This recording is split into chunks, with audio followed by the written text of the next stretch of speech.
ಇನ್ನು ಇದೇ ವಿಚಾರವಾಗಿ ಮಾತನಾಡಿದ್ದಾರೆ ಡಾಕ್ಟರ್ ಯತೀಂದ್ರ ಕೂಡ. ಸಿದ್ದರಾಮಯ್ಯ 5 ವರ್ಷ ಸಿಎಂ ಆಗಿ ಮುಂದುವರಿತಾರೆ ಅಂತ ಹೇಳಿ ಮೈಸೂರಿನಲ್ಲಿ ಎಂಎಲ್ಸಿ ಡಾಕ್ಟರ್ ಯತೀಂದ್ರ ಅವರು ಹೇಳಿದ್ದಾರೆ. ಮತ್ತೊಮ್ಮೆ ಉಪಚುನಾವಣೆ ಫಲಿತಾಂಶದಿಂದ ವಿಶ್ವಾಸ ಹೆಚ್ಚಾಗಿದೆ ಅಂತ ಹೇಳಿ ಮೈಸೂರಿನಲ್ಲಿ ಮಾತನಾಡಿದ್ರು. ಸಿದ್ದರಾಮಯ್ಯ ಅವರ ಪುತ್ರ ಎಂಎಲ್ಸಿ ಆಗಿರುವ ಡಾಕ್ಟರ್ ಯತೀಂದ್ರ, ಉಪಚುನಾವಣೆ ಫಲಿತಾಂಶದಿಂದ ನಮಗೆ ತುಂಬಾ ವಿಶ್ವಾಸ ಜಾಸ್ತಿ ಆಗಿದೆ, ಜನರ ಬೆಂಬಲ ನಮ್ಮ ಪರವಾಗಿದೆ ಅನ್ನುವಂಥದ್ದು ತಿಳಿದಿದೆ ಇದರಲ್ಲಿ, ಈ ಎಲೆಕ್ಷನ್ ರಿಸಲ್ಟ್ ನೋಡಿದ್ರೆ.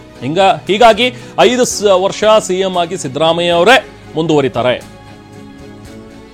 ಸಿದ್ದರಾಮಯ್ಯ ರಾಜೀನಾಮೆಗೆ ವಿಪಕ್ಷಗಳು ಏನು ಒತ್ತಾಯ ಮಾಡ್ತಾ ಇವೆ ಅದ್ಯಾವುದಕ್ಕೂ ಕೂಡ ಯಾರು ಒಳಗಾಗೋದಿಲ್ಲ. ತನಿಖಾ ಸಂಸ್ಥೆ ಬಳಸ್ಕೊಂಡು ಅವರು ಒತ್ತಾಯಿಸ್ತಾ ಇದ್ದಾರೆ. ನಾವು ರಾಜೀನಾಮೆಯನ್ನು ಕೊಡೋ ಪ್ರಶ್ನೆನೇ ಇಲ್ಲ ಅನ್ನೋದನ್ನ ಎಂಎಲ್ಸಿ ಯತೀಂದ್ರ ಅವರು ಮತ್ತೊಮ್ಮೆ ಹೇಳಿದ್ದಾರೆ. ತಂದೆಯವರು ಯಾವಾಗಲೂ ಕಾನ್ಫಿಡೆಂಟ್ ಆಗಿರ್ತಾರೆ, ಯಾಕೆಂದ್ರೆ ಅವ್ರು ಯಾವತ್ತೂ ಕೂಡ ಅಧಿಕಾರಕ್ಕೆ ಅಂಟ್ಕೊಂಡಿದ್ದವ್ರು ಅಂತಲ್ಲ. ಸೊ ಅವ್ರು ಏನೇ ಬಂದ್ರು ಅವ್ರಾಗೆ ಖಂಡಿತ. ಇವಾಗ ನಾವು 3 ಬೈ ಎಲೆಕ್ಷನ್ ಗೆದ್ದಿದ್ದೀವಿ. ಸೊ ಹಾಗಾಗಿ ಜನರ ಬೆಂಬಲ ನಮಗಿದೆ ಅಂತ ಗೊತ್ತಿದೆ. ಸೊ ಹಾಗಾಗಿ ಜನರ ಬೆಂಬಲ ಇದ್ಮೇಲೆ ನಾವು 5 ವರ್ಷ ರಾಜೀನಾಮೆ ಕೊಡೋದಕ್ಕೆ ಏನಾದರೂ ಕಾರಣ ಇರಬೇಕು. ತಂದೆಯಿಂದ ಮುಖ್ಯಮಂತ್ರಿಗಳಿಂದ ತಪ್ಪಾಗಿರಬೇಕು. ಆದರೆ ಮುಖ್ಯಮಂತ್ರಿಗಳು ತಪ್ಪೇ ಮಾಡಿದೆ, ಸುಳ್ಳು ಆರೋಪ ಹೊರಿಸಿ ಮತ್ತೆ ತನಿಖಾ ಸಂಸ್ಥೆಗಳನ್ನು ರಾಜ್ಯಪಾಲರ ಕಚೇರಿ ಉಪಯೋಗಿಸಿ ಅವ್ರ ಮೇಲೆ ಕ್ರಮ ತೆಗೆದುಕೊಳ್ಳೋಕೆ ಅನುಮತಿ ಕೊಡಿಸುವಂಥದ್ದು ಇದೆಲ್ಲ ಮಾಡಿದಾಗ ನಾವು ರಾಜಕೀಯವಾಗಿ ಅವ್ರನ್ನ ಎದುರಿಸಬೇಕಾಗುತ್ತೆ. ಹಾಗಾಗಿ ರಾಜೀನಾಮೆ ಕೊಡುವಂಥ ಪ್ರಶ್ನೆನೇ ಇರಲಿಲ್ಲ. ಪಕ್ಷ ಕೂಡ ಮತ್ತು ನಮ್ಮ ಹೈಕಮಾಂಡ್ ಕೂಡ ಯಾವುದೇ ಕಾರಣಕ್ಕೂ ನೀವು ರಾಜೀನಾಮೆ ಕೊಡಬೇಡಿ, ಇದು ಸುಳ್ಳು ಆರೋಪ, ನೀವು ಅದನ್ನು ಧೈರ್ಯವಾಗಿ ಎದುರಿಸಿ ನಿಮ್ಮ ಜೊತೆ ಇರ್ತೀವಿ ಅಂತ ಸಂದೇಶ ಕೊಟ್ಟಿದ್ದರು. ತಂದೆಯವರು ಹಾಗೆ ಮಾಡಿದ್ರು. ಮತ್ತು ನಾವು ಕೂಡ ಜನರ ಹತ್ರ ಹೋದ್ವಿ, ಈ ರೀತಿ ಸುಳ್ಳು ಆರೋಪ ಮಾಡ್ತಿದ್ದಾರೆ, ಅವರಿಗೆ ತಕ್ಕ ಪಾಠ ಕಲಿಸಬೇಕು ಅಂತಲೇ ನಾವು ಚುನಾವಣೆಯಲ್ಲಿ ಪ್ರಚಾರ ಮಾಡಿದ್ದು. ಜನರು ಕೂಡ ಅದಕ್ಕೆ ಬೆಂಬಲ ಕೊಟ್ಟರು.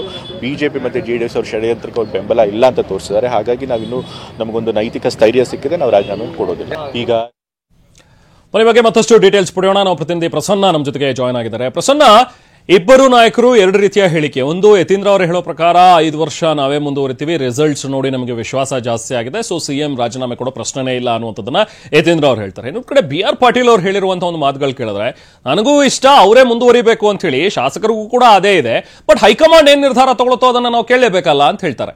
ಜೊತೆಗೆ ಉನ್ನತ ಮಟ್ಟದ ಇನ್ನೊಂದೇನೋ ಒಂದು ಹೆಚ್ಚಿನ ಜವಾಬ್ದಾರಿ ಕೊಟ್ಟರೆ ಅದನ್ನ ನಿಭಾಯಿಸ್ತಾರೆ ಸಿದ್ದರಾಮಯ್ಯ ಅನ್ನುವಂಥ ಒಂದು ಮಾತುಗಳನ್ನ ಕೂಡ ಹೇಳಿರುವಂಥದ್ದು. ಬಹುಶಃ ಈ ಚರ್ಚೆಗೆ ಮತ್ತಷ್ಟು ರೆಕ್ಕೆ ಪುಕ್ಕ ಬಂದಂತ ಆಗಿದೆಯಾ ಅಂತ ಹೇಳಿ, ಅಂದ್ರೆ ಸಿಎಂ ಬದಲಾವಣೆ ಆಗಬಹುದು, ಹೈಕಮಾಂಡ್ ಮಟ್ಟದಲ್ಲೂ ಕೂಡ ಇದ್ರ ಬಗ್ಗೆ ಒಂದು ಚಿಂತನೆ ಇದೆ ಅನ್ನುವಂಥ ಒಂದು ವಿಚಾರವನ್ನ ಈ ರೀತಿಯಾಗಿ BR ಪಾಟೀಲ್ ಅವರು ಮುಂದೆ ತರ್ತಾ ಇದ್ದಾರಾ ಅಂತ ಹೇಳಿ. ಪ್ರಸನ್ನ. ರೆಹಮಾನ್, ಕಾಂಗ್ರೆಸ್ನಲ್ಲಿ ಸರ್ಕಾರದಲ್ಲಿ ಮುಖ್ಯಮಂತ್ರಿ ಬದಲಾವಣೆಯ ವಿಚಾರಕ್ಕೆ ಸಂಬಂಧಪಟ್ಟ ಹಾಗೆ ಮತ್ತು ಅಧಿಕಾರ ಹಂಚಿಕೆಯ ಸೂತ್ರದ ಸಂಬಂಧಪಟ್ಟ ಹಾಗೆ ಕೇವಲ 4-5 ಮಂದಿ ಮಾತ್ರ ಹಿರಿಯ ನಾಯಕರಿಗೆ ಗೊತ್ತಿದೆ ಹೊರತಾಗಿ ಉಳಿದ ಯಾವ ಶಾಸಕರಿಗೂ ಕೂಡ ಇದರ ಬಗ್ಗೆ ಒಂದು ಸ್ಪಷ್ಟವಾದ ಚಿತ್ರಣ ಇಲ್ಲ. ಆದ್ರೆ ಮೂಡಾ ಕೇಸ್ ಬಂದ ತಕ್ಷಣ ಮುಖ್ಯಮಂತ್ರಿಗಳ ಬದಲಾವಣೆ ಆಗುತ್ತೆ ಅಥವಾ ಆರೋಪಗಳು ಕೇಳಿ ಬಂದ ಕಾರಣಕ್ಕೋಸ್ಕರ ಸಿದ್ದರಾಮಯ್ಯನವರನ್ನ ಕೆಳಗಿಳಿಸುವಂತಹ ಪ್ರಸಂಗ ಬರುತ್ತೆ ಅನ್ನುವಂತಹ ರೀತಿಯ ಚರ್ಚೆಗಳು ಜೋರಾಗಿತ್ತು. ಆ ಚರ್ಚೆಗಳ ಸಂದರ್ಭದಲ್ಲಿ ಸಿದ್ದರಾಮಯ್ಯನವರು ಉಪಚುನಾವಣೆಯನ್ನ ಗೆದ್ರೆ 3ಕ್ಕೆ 3 ಕ್ಷೇತ್ರವನ್ನ ಗೆದ್ದಿದೆ ಆದ್ರೆ ಸಹಜವಾಗಿ ಅವರ ಶಕ್ತಿ ಬಲವರ್ಧನೆ ಆಗುತ್ತೆ ಅನ್ನುವಂತಹ ಮಾತುಗಳಿತ್ತು. ಆ ಚರ್ಚೆಗೆ ಪೂರಕವಾಗಿ ಇವತ್ತು ಕಾಂಗ್ರೆಸ್ ಕ್ಲೀನ್ ಸ್ವೀಪ್ ಮಾಡಿದೆ. ಉಪಚುನಾವಣೆಯಲ್ಲಿ 3ಕ್ಕೆ 3 ಕ್ಷೇತ್ರವನ್ನ ಗೆದ್ದಿರುವಂತಹ ಕಾರಣಕ್ಕೋಸ್ಕರ ಸಿದ್ದರಾಮಯ್ಯನವರು ತನ್ನ ವರ್ಚಸ್ಸಿನ ಕಾರಣದಿಂದಲೇ ಉಪಚುನಾವಣೆಯನ್ನ 3ಕ್ಕೆ 3 ಕ್ಷೇತ್ರ ಗೆಲ್ಲೋದಕ್ಕೆ ಸಾಧ್ಯವಾಯಿತು ಅನ್ನುವಂತ ಮೆಸೇಜ್ ಅನ್ನ ಪಾಸ್ ಮಾಡಿದ್ದಾರೆ. ಮತ್ತು ಇದೇ ಅರ್ಥದಲ್ಲಿಯೇ ಯತೀಂದ್ರ ಸಿದ್ದರಾಮಯ್ಯನವರು ಕೂಡ ಹೇಳಿರುವಂತದ್ದು, ಉಪಚುನಾವಣೆಯ ಗೆಲುವಿನ ಬಳಿಕ ಸಿದ್ದರಾಮಯ್ಯನವರ ಶಕ್ತಿ ಇನ್ನಷ್ಟು ಹೆಚ್ಚಾಗಿದೆ. ಈ ಕಾರಣಕ್ಕೋಸ್ಕರ ಯಾವುದೇ ರೀತಿಯ ಅಧಿಕಾರ ಬದಲಾವಣೆ ಇಲ್ಲ, 5 ವರ್ಷವೂ ಕೂಡ ಸಿದ್ದರಾಮಯ್ಯನವರೇ ಮುಖ್ಯಮಂತ್ರಿ ಆಗಿರ್ತಾರೆ ಅನ್ನುವಂತಹ ಒಂದು ನೇರವಾಗಿ ಹೇಳೋ ಮೂಲಕ ಸಿದ್ದರಾಮಯ್ಯನವರ ವರ್ಚಸ್ಸು ಹಾಗೆ ಇದೆ, ಉಪಚುನಾವಣೆಯ ಫಲಿತಾಂಶ ಇದಕ್ಕೆ ಸಾಕ್ಷಿ ಅನ್ನುವಂತಹ ಸಂದೇಶವನ್ನ ಹೈಕಮಾಂಡ್ ನಾಯಕರಿಗೂ ಕೂಡ ತಲುಪಿಸುವಂತಹ ಕೆಲಸವನ್ನ ಸಿದ್ದರಾಮಯ್ಯನವರು ಮತ್ತು ಅವರ ಆಪ್ತರು ಮಾಡ್ತಿದ್ದಾರೆ. ಆದ್ರೆ ಇಲ್ಲಿ ಆಶ್ಚರ್ಯ ಮೂಡಿಸ್ತಾ ಇರುವಂತದ್ದು BR ಪಾಟೀಲ್ ಅವರು ಕೊಡ್ತಾ ಇರುವಂತಹ ಹೇಳಿಕೆ. BR ಪಾಟೀಲ್ ಅವರು ಕೇವಲ ಕ್ಯಾಶುವಲ್ ಆಗಿ ಈ ಮಾತನ್ನ ಹೇಳಿದ್ರ ಅಥವಾ ಒಂದು ನಿಜವಾಗಿಯೂ ಕೂಡ ಹೈಕಮಾಂಡ್ ನ ಸಂದೇಶ ಅವರಿಗೆ ಸಿಕ್ಕಿದೆಯಾ ಅನ್ನುವಂಥದ್ದು ಅತ್ಯಂತ ಪ್ರಶ್ನಾರ್ಥಕವಾಗುತ್ತೆ. BR ಪಾಟೀಲ್ ಅವರು ಹೇಳ್ತಾ ಇರುವಂತದ್ದು, ಯಾವುದೇ ಸಂದರ್ಭದಲ್ಲಿ ಹೈಕಮಾಂಡ್ ಏನೇ ತೀರ್ಮಾನ ತೆಗೆದುಕೊಂಡ್ರು ಕೂಡ ನಾವು ಅದಕ್ಕೆ ಬದ್ಧರಾಗಿರ್ಬೇಕು, ಯಾವುದೇ ರೀತಿಯ ಶಾಸಕರು ಕೂಡ ಮುಖ್ಯಮಂತ್ರಿಗಳನ್ನ ಬದಲಾಯಿಸಬೇಕು, ಸಿದ್ದರಾಮಯ್ಯನವರ ಬದಲಾಯಿಸಬೇಕು ಅನ್ನುವಂತ ಮನಸ್ಸಲ್ಲಿ ಇಲ್ಲ. ಆದ್ರೆ ಹೈಕಮಾಂಡ್ ಏನೇ ತೀರ್ಮಾನ ಮಾಡಿದ್ರು ನಾವು ಅದಕ್ಕೆ ಒಪ್ಪಲೇಬೇಕಾಗುತ್ತೆ ಅನ್ನುವಂತ ಮಾತನಾಡಿದ್ದಾರೆ. 5 ವರ್ಷ ಸಿಎಂ ಆಗಿ ಸಿದ್ದರಾಮಯ್ಯನವರೇ ಮುಂದುವರಿಬೇಕು ಅನ್ನುವಂಥದ್ದು ಸದ್ಯಕ್ಕೆ ಅವರ ಆಪ್ತರ ಒತ್ತಾಯ ಮತ್ತು ಇದಕ್ಕೆ ಬೇಕಾದಂತ ಪೂರಕವಾದಂತ ಒಂದಷ್ಟು ವೇದಿಕೆಗಳನ್ನಂತೂ ಸಿದ್ದರಾಮಯ್ಯನವರು ಸಿದ್ಧ ಮಾಡ್ತಾನೆ ಇದ್ದಾರೆ. ಈಗ ಡಿಸೆಂಬರ್ 5ನೇ ತಾರೀಕು ನಿಗದಿಯಾಗಿರುವಂತಹ ಸ್ವಾಭಿಮಾನಿ ಸಂದೇಶವೂ ಕೂಡ ಒಂದರ್ಥದಲ್ಲಿ ಅದು ಹೈಕಮಾಂಡ್ಗೆ ರವಾನೆ ಆಗಬೇಕಾದಂತಹ ಸಂದೇಶ ಅಂತಲೇ ಅರ್ಥೈಸಲಾಗ್ತಾ ಇದೆ. ಸದ್ಯಕ್ಕೆ ಉಪಚುನಾವಣೆಯನ್ನ ಗೆದ್ದಿರುವಂತಹ ಸಿದ್ದರಾಮಯ್ಯನವರಿಗೆ ಸಮಾವೇಶವನ್ನು ಪ್ರಕರಣವನ್ನು ಮಾಡುವಂತ ಅನಿವಾರ್ಯ ಪರಿಸ್ಥಿತಿ ಎಲ್ಲೂ ಕೂಡ ಸೃಷ್ಟಿಯಾಗಿಲ್ಲ.